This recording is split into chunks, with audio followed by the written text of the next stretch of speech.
धमक्या देण्याचं काम सुरू आहे। देवेंद्र फडणवीस मराठा नाहीत, ही चूक आहे का असा सवाल देखील त्यांनी विचारलाय। मराठा समाजाला वेगळं आरक्षण देण्याचा निर्णय सरकारने केला।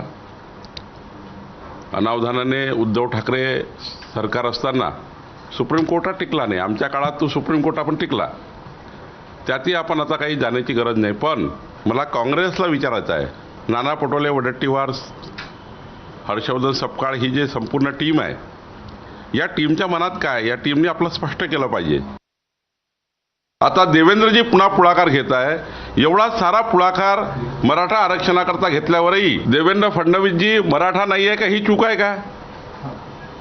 खऱ्या अर्थानं ही चूक आहे का?